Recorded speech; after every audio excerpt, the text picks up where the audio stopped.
Kitch. Oh, that's right. He bailed on us yet again. So it's just me and Deno. Hello. Woo-hoo-hoo. Let's go, Bart. Well, I don't know where we're going.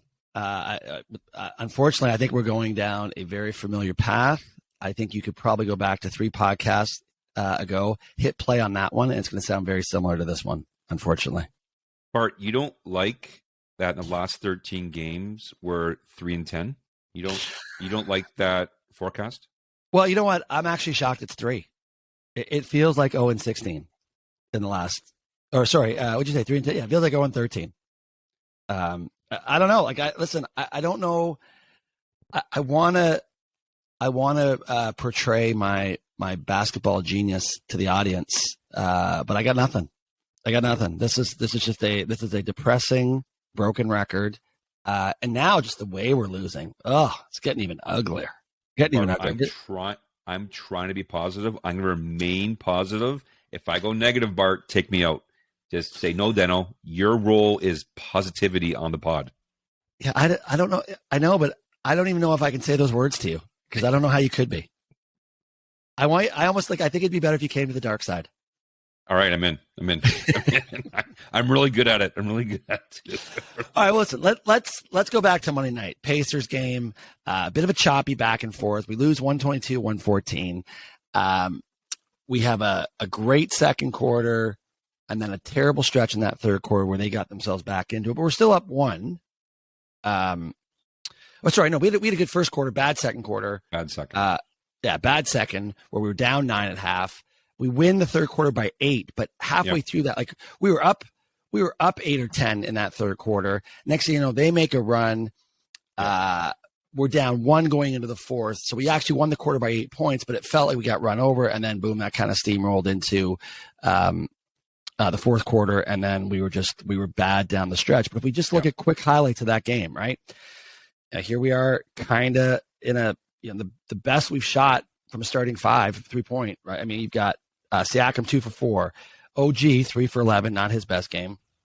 Freddie 3 for 12, and then Trent 5 for 10. So you take Trent out of there, and then our bench didn't make a 3. So we shot 14 for 42 from 3-point land. We had 36 rebounds to their 50 rebounds, and I do remember that being a theme. They were killing us on the second chance points were absolutely destroying us in that fourth quarter. And I mean, here we are, and then heavy minutes from the starters, and we can't close.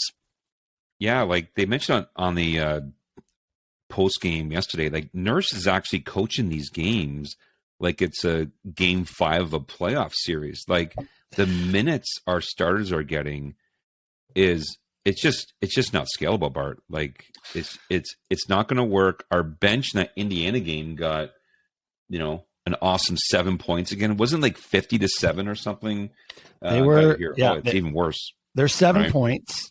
There's 7 points with 5 guys coming off the bench, and it's 7 points and 6 rebounds.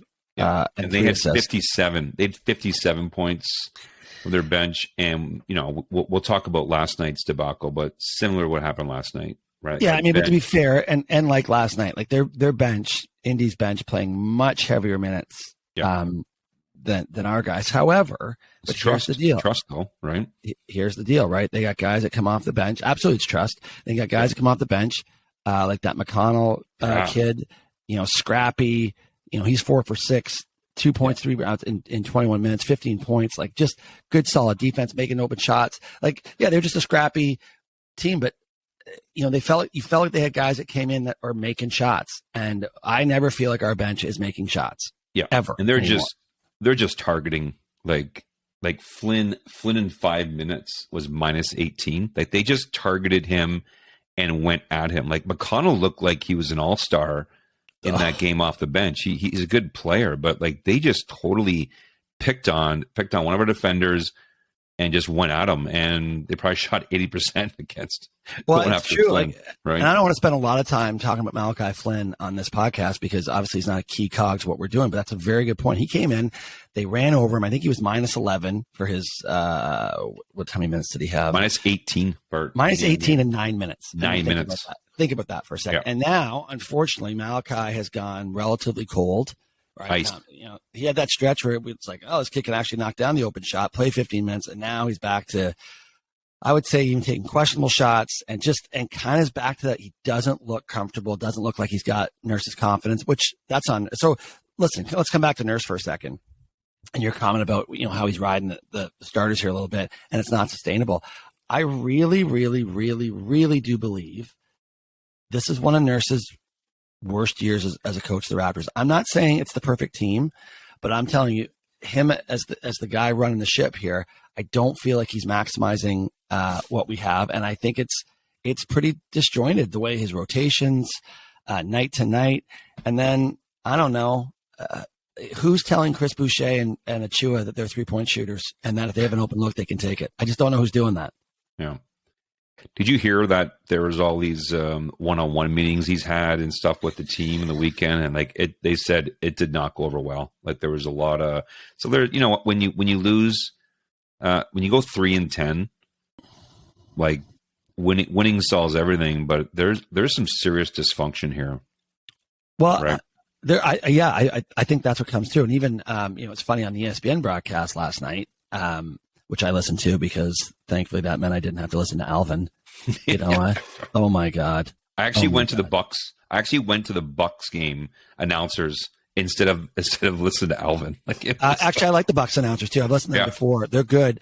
But we have a rule in the house now. If Alvin's on, we'll give him the first quarter. The boys and I are like, okay, let's give him the first, because the boys are like, I'm like right away, but the boys are like, Dad, let's give him the first quarter, maybe. Yeah. And then by the end of the first quarter, they're like, okay, let's go to the other broadcast. Even that, they're like, yeah, we tried. Yeah. I'm going to come back to Alvin, actually, my watch. Okay. So yeah, I think that's what I mean. I don't think Nurse is doing, a great job this year. I mean, he's part. I just think he's part of the problem. The team itself, obviously, the pieces are the ultimate problem. But these guys. I don't know. It's not. That's not a good situation. So, all right, let's morph into last night because that's obviously hot off the presses. And I'm guessing there were a shit ton of viewers who did not see the end of that game last night because I had at least a few texts from people saying, I've turned it off. I'm no longer watching. And then the stadium, I know, down, what was it? Down 21 with 3 to play? 3:10 down 21. I mean, people are heading for the exits, right? So a lot of people in the stadium missed it, which, by the way, just as an aside, last night's a perfect example. I always tell the boy, you never, ever leave a live sporting event early. You just don't. Those are the rules. Yeah. Those are the rules. Yeah. So go ahead, Dan. Give me your thoughts on how we got to down 21 with 3 minutes, and then we'll talk about the last 3 minutes and Scotty Barnes and those last 3 minutes, or last 5 minutes. But let's just talk about how we got there because that game was pretty brutal until the last 3 minutes. So those that weren't watching it, so after 6 minutes, it was actually 7-zip. So it was actually a football game, right? Imagine a basketball game being 7-0. It's almost impossible. 13-12 at the end of one. Yeah. So Raptors start off 0 for 15, and then they started 2 for 30. 2 for 30. They didn't sink their first jump shot till 18 minutes into the game. That's honestly, it's impossible. It's impossible at the NBA level. Impossible. Yeah, it's impossible. Yeah. So just think about that for a second. If we have even a mediocre start, because that's a god awful, that's a historically horrible start. Yeah. But if we have an 8 for 30 start, we win that game. We're running them, we're blowing them out. We're blowing them out. But in our defense, our defense was amazing. Putting that wall up against Giannis, we were +7. How do you lose when you're +17 on turnovers? You must be shooting 2 for 30 in your first 18 minutes. Well, look at holy shit! I'm just seeing this right now. I can't. You're right. Obviously, this speaks as when was the last time this team took 116 shots? Yeah, 116. We took 116 shots. Yeah, 116 shots and 101 points.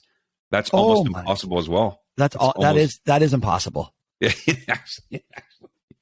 We did the impossible last night. There'll be a documentary on this game someday of hey, we never thought this was possible. Yeah, but here it is. So we took we took 28 more shots than them and lost. Oh my! I see. I had not done that sort of deep dive. Holy fuck! Yeah.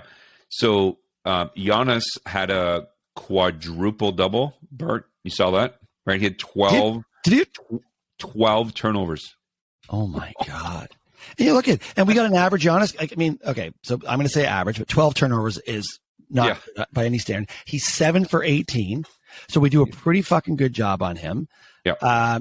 No one other than, but again, in how it works with us, we make an average guy look really good against us. Pat Connaughton, here he is, 5 for 11 from threes, and you know what? Wide open threes. Yeah. Wide he hits those open. all day hit those all day. And then we'll get. I want to get to the last 3 minutes as its own segment, so we'll get there because I want to talk, and overtime because I want to talk about the last how we go down 3. But and Bart, the only other stat I wrote down. So Barnes had 0 points with 6 minutes left in the game. And he finishes with 19. It's just so let's break down the Scotty bit here for a second because I think that's pretty important. And obviously, I don't know why it's not just more obvious to everybody. He's an engine for us. Like when he's not going, I honestly don't think we have a chance. Like he has to be a primary focus of the offense. And I don't necessarily mean scoring. I just mean he's got to have touches. He's got to be engaged. He's got to be involved. So how is it possible that he has 0 points with 6 minutes left in the court? I mean, I know they took him out. Was it early in the third? They took him out and we didn't see him again till the fourth. Like he had a long stretch on the bench where I think clearly that was Nick sending a message. And then, but even when he came back in at the fourth, like he was quiet. But then it's like the light switch went off, and it's like I'm going to be in complete attack mode. And he took it to Giannis and Lopez, and was scoring at will.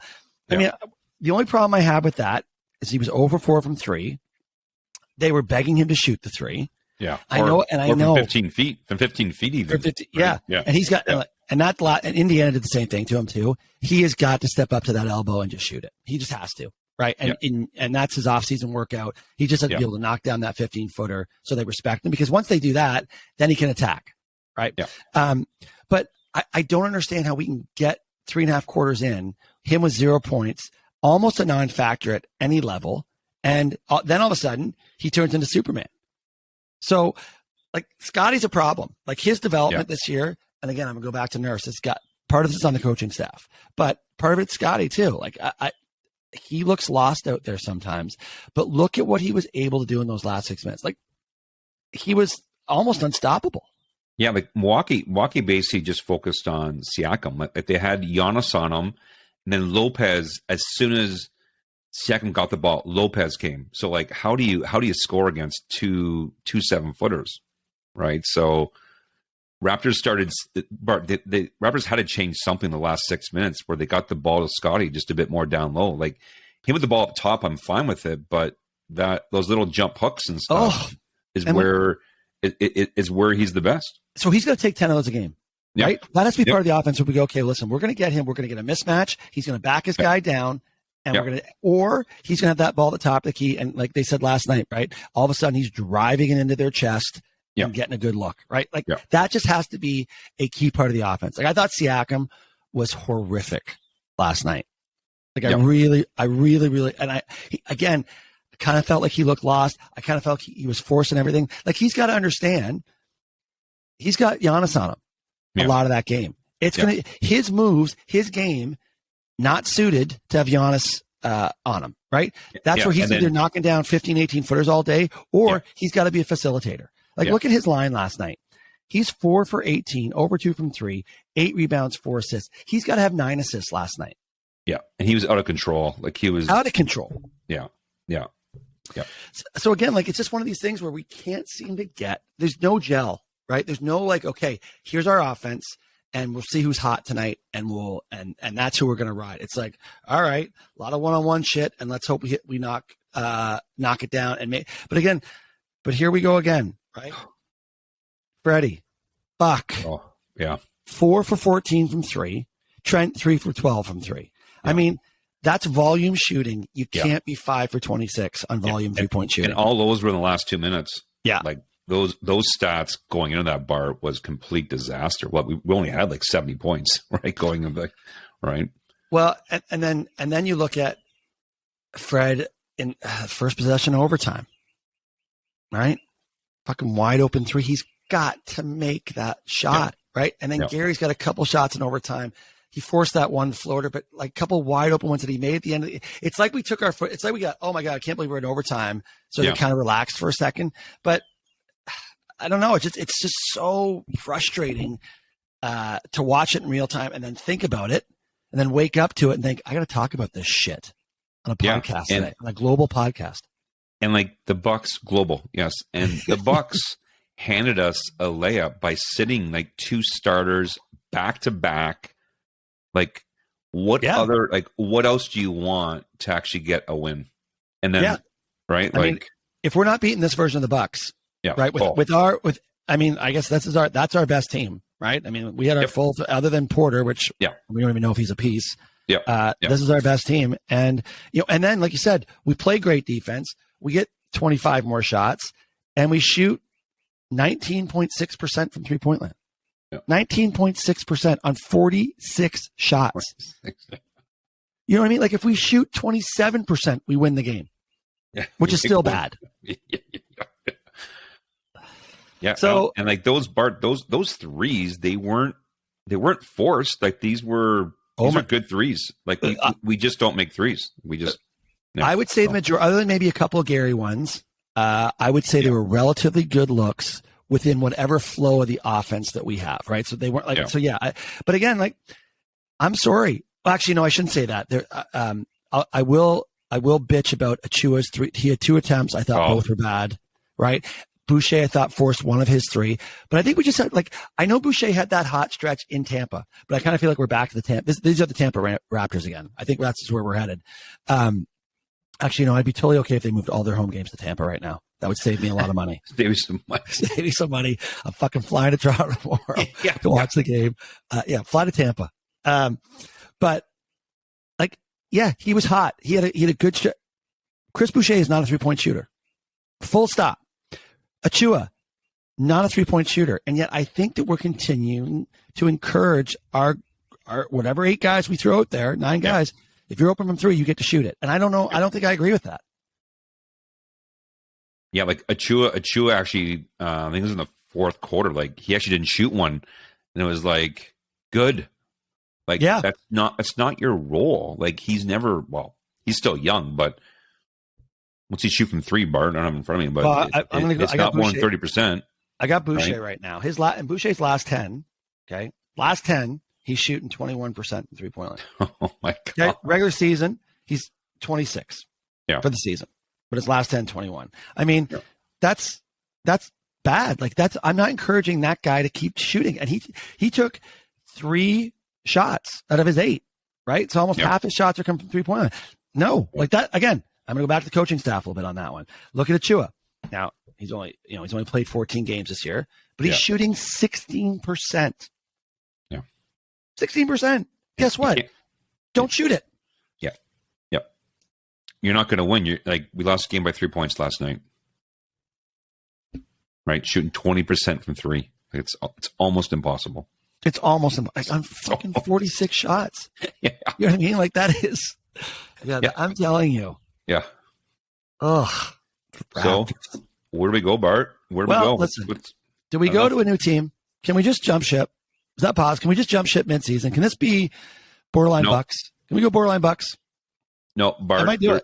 There's rules. Once you're over the age of 30, you can't change teams, and that's approved by all your network. Like for football team, I've tried to get rid of my Washington Commanders and my Cleveland Browns, and they said no. You're stuck with them, Deno. You're stuck with them. You know what? It's so true, and I actually think 30 is too generous. Like I really do think it's by 13. By 13, you've got to make a decision, right? And those are your teams for life. And I agree, that's it. Like there's so many Bobby and Johnny's friends who are just like all of a sudden, oh yeah, I'm a Warriors fan. Oh really? Yeah. Since when? Yeah. Oh, I'm a Celtics fan. Oh really? Yeah. I hate that shit. Yeah. Well, that's right. That what drives you crazy. I blame the parents. That's that's a household issue. When you let your kids do shit like that, if you buy your kid after the age of 13 a different jersey than one of his favorite teams, you're a terrible parent. Terrible parent. Loyalty. Yeah, I agree. So obviously I'm kidding. I would never. Well, listen. Well, as a total aside, mid-game last night, I got a text from Becky, wife Becky. She's like, just so you know, I am the only one in the house watching this Raptors game right now. I think she's got the Raptors bug. Ever since she went, she's got a bit of the bug. She's in there cheering. She gets mad if we yell at Freddie. She loves Freddie. Johnny told me the other night during the game, he's like, Dad, I think you should make sure that Mom never meets Freddie. I said, what? It'd be expensive. Because he's like, she has a thing for him. She has a thing for him. Well, you know what? It's that signed jersey I got for her that she's never worn. Well, right? That's true. That's true. Well, you know what? Good luck to her. Freddie's got young kids. She's not ready for young kids again. I've seen her. She's past the young kid stage. She's barely in the teenage stage. Tough times, Bart. Tough times. All right. So listen, just quickly, we're gonna, and I know I keep saying this, but we're waiting for Kitch to come back. But they mentioned this on ESPN last night about the trade deadline that's coming up, and they said, and I hadn't necessarily thought about this week, because in my mind, I am thinking blow it up, obviously, but in my mind, I've sort of been thinking, well, I think you hang on to Siakam and Barnes. And the ESPN guys were like, if you're going to blow this thing up and rebuild, well, you can't hang on to a top 15 player. Yeah. And I was like, oh, you know what? I hadn't thought of it that way. And that makes perfect sense. Like Siakam doesn't want to go through a full rebuild. So that's a disaster. So you know what? And again, we will talk about this hopefully next week in the trade value segment. But I really do think if we're moving anybody, I think our first person we move, if we're going full rebuild, it's Siakam. Yeah. I think we have to move him. Yeah, like who are our biggest, like what did teams want? Of course, Siakam. And then right behind it is probably OG. Like a lot of teams need a shutdown defender. OG's not shooting the three great, but like those are our two biggest game changing. Like you put those assets on a team that's got two or three good players or two good players. Oh, that's a huge win for that other team. So I agree. I think OG's got huge value right now. And like we've talked about before, it's his highest value wherever. I actually still think Freddie, even though this is a very mixed bag year for him, I think he's got value on the right team. I think teams would still value. I think teams would sit there and go, you know what, he's in a slump. It's not a career thing. The only thing is I don't know if anyone's going to take Freddie knowing he can opt out. Like that's the problem with Freddie, right? Yeah. You're not going to give up too much for a guy that you're not sure you're going to re-sign. All right. So anyways, food for thought, but I am now the mindset that if we're going to do this and really go all in on a rebuild, it's Siakam first probably. But then, God, every time I say that too, and you think about this, so what does that mean a full like we have a decent core with Siakam and Barnes. Yeah. Like to go full rebuild, like you are now talking about 3 to 5 years of shit. Trust the process. You got to get lucky, and you got to get lucky probably this year and get a top 3 pick. Yeah. Yeah. Like do we stay in mediocre and try and get like a 8th seed and 6th seed for the next 2-3 years? Or do we really blow it up and think what Philly was like 5-6 years ago, right? Now they're always going to be in the top 3, right? But they went. I know, but think about by that rationale, they haven't played in the conference finals yet. No. Right? They haven't played in the conference finals. Yeah. So they had a lot of drama on there, like a lot of unforeseen drama with Simmons, and I think the only way that you don't necessarily blow it up is if you think you can sign some of these guys in the offseason, like some decent free agents, which historically we have not been a successful franchise at getting meaningful free agents. So I don't know. Well, you know what? Let's save this for the full because I think there's more to it. But it is interesting. This is as much as it's painful. I really do think the next 6 weeks is going to determine the next 6 years of this franchise. Yeah, like I think this next, like we get a 6-game home stand here. 5 more now. If we go 1-5 or 2-4, and we got some easy wins in there, like we're in 12th place right now. I think they said last night, I think we're 3 games out of being a top 4 lottery number of balls in the lottery. We'd be one of the bottom 4 teams that have the best chance at Webb. And at some stage, honestly, stage, you have to evaluate this. You have to sit there and go, okay, well, all right. Wow. Yeah. Maybe this is worth it. This kid's a generational talent. Maybe it is worth this year, giving him this year away to try and get in the lottery and see if you get lucky. I mean, yeah, like when you look at losses, Bart, it's actually depressing. Like the Lakers, we have more losses than the Lakers. We're tied with OKC for losses, and Orlando's only got 2 more losses than us, and they've been playing better, right? I know, like the Tampa Raptors. Yeah, like we are really close to getting in that top 4 if we really focused on losing. Like what the Spurs, like think of the start the Spurs had, Bart. They're now 12-26. And I think they started like 7-2 or 7-3. Yeah, they were decent to start. Yeah, they were decent to start. Yeah, because I think they're on my list of like tank teams. Oh my God, they're going to be in the playoffs, right? Or Utah now is 19-21, right? They, so like again, like there's, I guess, like you said, but even, oh man, this is painful. Even if you think about it, if we're buyers at the trade deadline, what are we going to go and get that makes us allows us to have a significant run? Like if we're not going to get significantly better and compete, then fuck you. You cannot trade away that first round draft pick that we have this year. You can't trade it. It's too valuable, right? Yep. Unless you think you can make a deep run. So yeah, I think we're gonna be a lottery team. That's what I think. All right, listen, let's we beat the horse. The horse is dead. we beat it hard. We beat it hard. You know what? You're almost on the dark side. There was definitely some negative vibes, which is good. It's good. It's okay. It's okay. Mm-hmm. All right. So where are we going? We're going.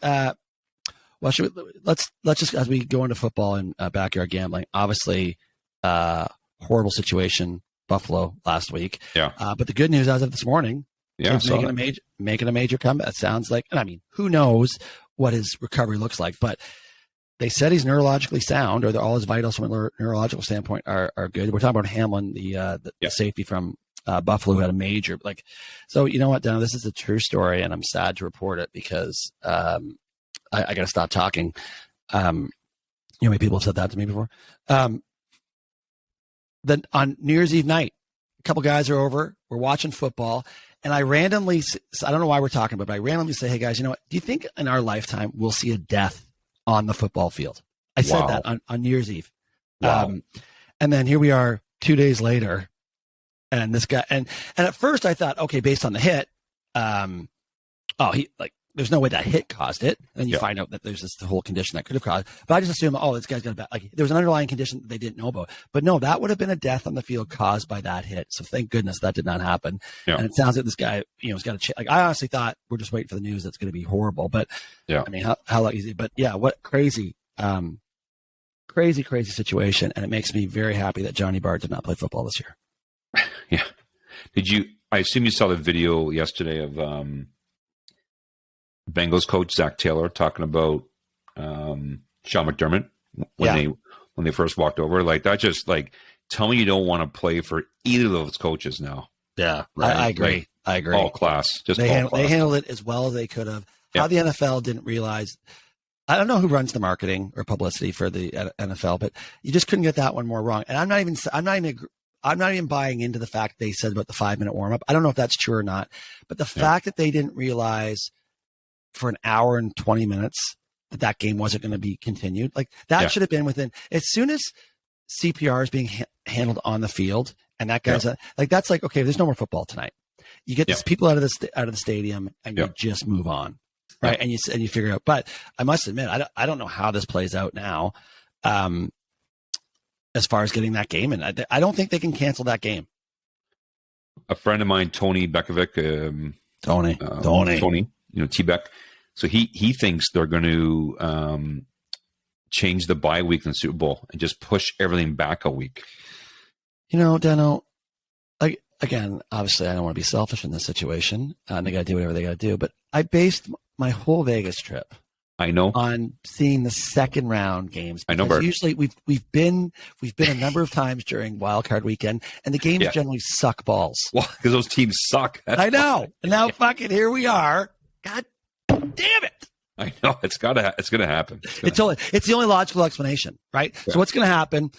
They're going to play week 18. They're going to make Buffalo and Cincy play Thursday night is my guess, or Friday night. And then everyone's going to have the week off to start the following weekend when I'm in Vegas, when you're in Vegas too. I don't know. Be nice. Yeah, sure. Yeah. Like how many people are going to watch that game? Like that might break records. Bart. Yeah. Oh, true. I agree. Yeah, it's true. I think it'd be the only game on. Like, yeah. I know. I'm sure you'll put some money on it, Bart. So, well, you know what? And by the way, kudos to Bet365. They returned all your bets off that, so that was the right thing to do on that. So, so I will rewager. Yeah, of course. Oh my God, speaking of rewagering, how about the Raps? So, most of my Raps bets are just like I've given up on them because of the disaster. And then, so I made a stupid bet last night at 18-1 on Freddie to get 10 assists and the Raps to win the game. Do you know how happy I was that game got? I was like, oh my God, here we go. Because I just thought the Raps were going to win, and then it was a big kick in the balls. Gambling's evil. All right. Call it dry hump, not kicking the balls. That was dry hump. I agree. That was a total dry hump. That was blue balls. That was blue balls is what that was. Okay. All right. Going into the week, here we go. I'm now in last place, which I don't like that after my 1-2 week with, but my lock hit. I do like that. So I'm stuck at 18-15, 55%. You and Kitch coming off good weeks. Deno, you got yourself a what you had? Were you 2-1 or 1-1-1? No, I had a tie. I had push in there. You're 1-1-1, but overall 18-14-1. Kitch goes 2-1 last week for 18-14-1. So here we go. Oh. This is it. This is the big enchilada for us. Now, we will come back to, if for whatever reason we're tied, any one of us, we will go to the makeup game, and that'll be the decider. Oh, amazing. Nice. All right, I got to pull up the lines here so I can get my picks in. Even though I must admit, I looked at the lines earlier today. I hate this week. I hate all the unders. I hate them all. I hate the games. Like I you know what, the lines, there's not, honestly, when I did this, I was like, there's not one line here that I think makes any sense, and that I want to be part of. So because I'm in last. Dead last. Tied, or I'm in second place. Right, you guys are tied for first. I'm in second place. Top three. Yeah, top three. All season long. But here we go. So I'm going to reverse engineer this a little bit. I'm going to lock it up early. First lock of the week, because there is Mo going on here. And it's my only lock of the week. Unlike last week where I got a little ahead of myself last week on the lock. But there's something about it. There's karma. There is Mike Tomlin, greatest coach ever potential here. He's never had a losing record. I can't believe that line's only 2.5 right now. They're playing Cleveland at home. I am locking up the Steelers minus 2.5. Oh, yeah. That they are winning that game. There's no question they are winning that game. I like that. So I don't understand the line at all. Dallas is going to play to win because there's a chance they could win. The outside chance to get number 1 seed, but that's not going to happen. But so I'm going to take the boys minus the 7 in Washington. I think Washington's blowing itself up. I think when your coach doesn't understand the playoff scenarios, I think your franchise is not good. Not good. Disaster. Maryland Joe should. Now, you know what? Here's a guy. Joe's been the worst Washington football fan for the last 25 years that I've known him. He's a horrible fan, but he sticks with him. But I would give Joe the good. If Joe wants a new team, I'd let Joe. At the ripe age of 62, if Joe wants a new team, he can have it. Bart, and you know this, my 2 teams in football, Browns and Commanders, the Browns are out of it. And they go and knock the Commanders out. Like, come on. I know. Come on, enough. Enough. And then, you know what? I hate to say this, but again, this is just happening, and I hate Aaron Rodgers. But because I need to win this, because I need to have dominance over you and Kitch, I'm going to go against. I'm going to go against my Leos, and I'm going to take the Packers minus 4.5. I'm not betting. Not my betting account. Not my betting account. I would never do that in my betting account. But this game, I just think Green Bay is going to win. I mean, they're destined all of a sudden to come back and make the playoffs. It makes no sense. I don't like it. Bart, I want to bet Green Bay wins by 4 just to despite you. I think Green Bay by 4. I'm going to bet a lot of money on that. Actually, that'd be a nice little payday for you if you did. All right, Dano, because you've never been in first place, we're going to let you go last. So I'll put in Kitch's picks, which may disrupt some of your picks. So I don't know. Oh, no. I don't know. I'm next. No, you're in first place. Retrogression. He has got the Jets Miami under. No, I got that one. No, go again. 38.5. Kitch is in first. You're not going to like this. Well, actually, no, this is good. He's mixing up a little bit. He goes then second pick for Kitch. Tennessee, Jacksonville over 40. Oh, okay. So that's not going to impact you, but this one might. Oh, San Fran, Zona under 40.5, which I actually don't like that game. I think that, yeah. So there you go. So those are Kitch's 3 picks. So Deno, for the first time all season, you're picking dead last with a chance out of nowhere to win the title. The only one I like is the Jets Miami, and I can't take it. This is complete trash. So I'm gonna like Indianapolis. I know that last week the Giants scored a bunch of points. Houston, Indianapolis, 37.5 under. 38 now. We're even going to give you 38. Up to 38. Yeah. Give me more. 38.5. And then I got Tampa, Atlanta under 40.5. I just gotta hope Brady doesn't score 18, 20 points in the last quarter. Well, he's not even and playing. Now I got to come up with another one, and I guess I'm going to take the Cleveland-Pittsburgh under. Under 40? Oh, that's a lock. Fuck, Pittsburgh can't score. And Deshaun Watson. Yeah, I like that. That could be your winning pick. I hope that Jets-Miami game is like 80-70 or something, because I got screwed. That's the only one I like, Bart. That seems unlikely, based on the fact that I don't think Miami has a quarterback on the roster any longer. I don't think that seems score unlikely. Themselves. I know, but why am I not taking the Jets in that game? I hate the Jets in that game. I don't think I know. It's a terrible week. I don't like this week. I may abstain. There may not be a wager. I don't have a wager placed yet for the NFL. Just bet a lot of unders, Bart. Just bet all unders. Yeah, it could be an under. Ruin it. Ruin the game. Do it. Could be an underweight. All right. Okay. All right. Listen, there's gambling system. So now here we go. What drives and AOB. So let's. Do you have a what drives? Yeah, Bart. Mine's going to be going to Marketplace. Bart, do you ever use Marketplace on Facebook? No. What is it? Bart, it's like eBay. It's like eBay. So you just, or like Kijiji, you just go and sell stuff. So selling a couple things on there, moving on. Hang on a second. But I want to understand this. Yep. Why aren't you using Kijiji? You can use both. I know, but I'm Marketplace saying, works really well. Okay. A lot of views, a lot of simple to move product. Bart, and it's free. That's free. Okay. Well, now you sound like a drug dealer. So yeah, exactly. Okay. Yeah. So in my post, I like specifically say this is the price. I'm not moving on it. What do you sell? What's the product? It's a couch. Oh, okay. Right. A used couch. A Deno used couch.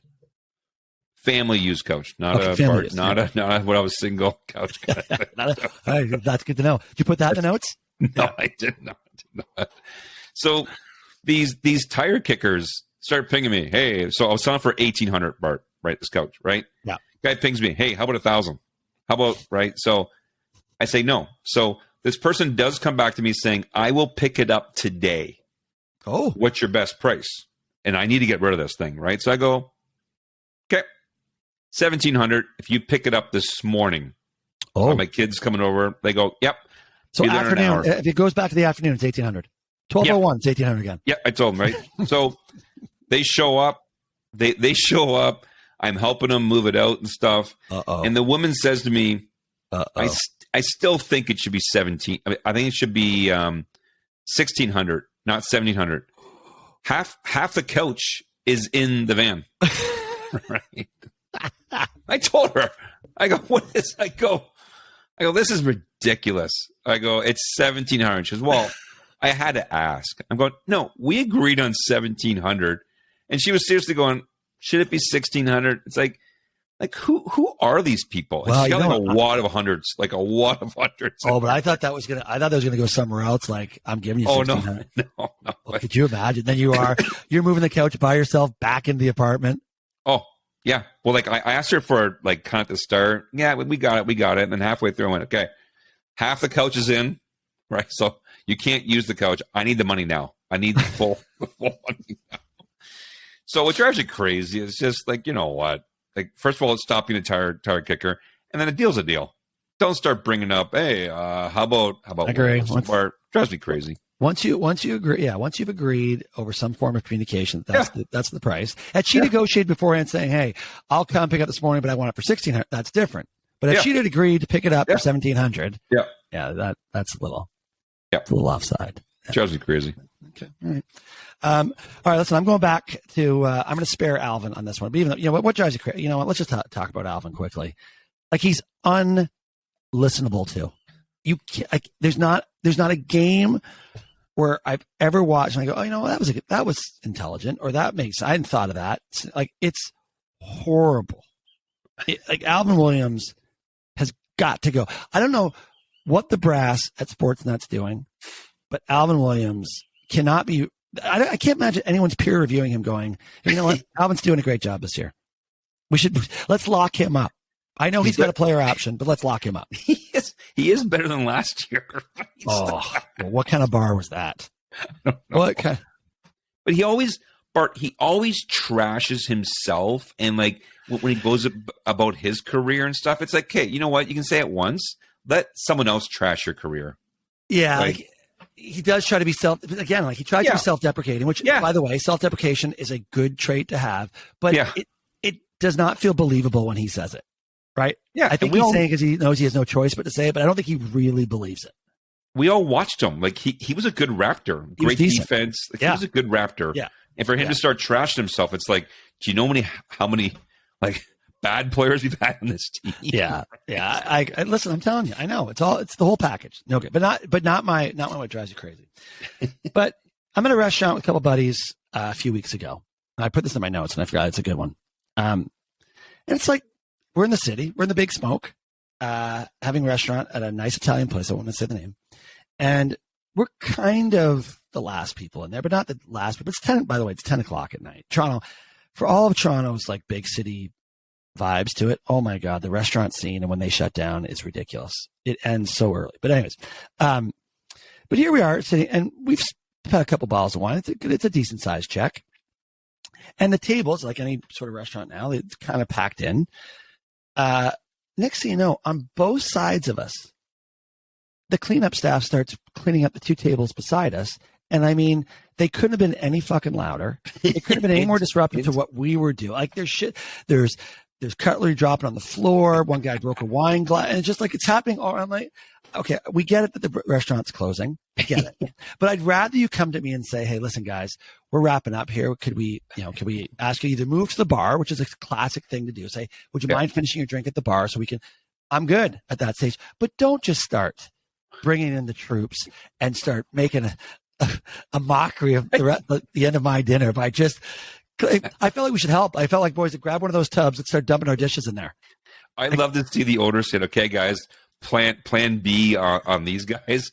You got to cling bottles, drop this. You got to do this.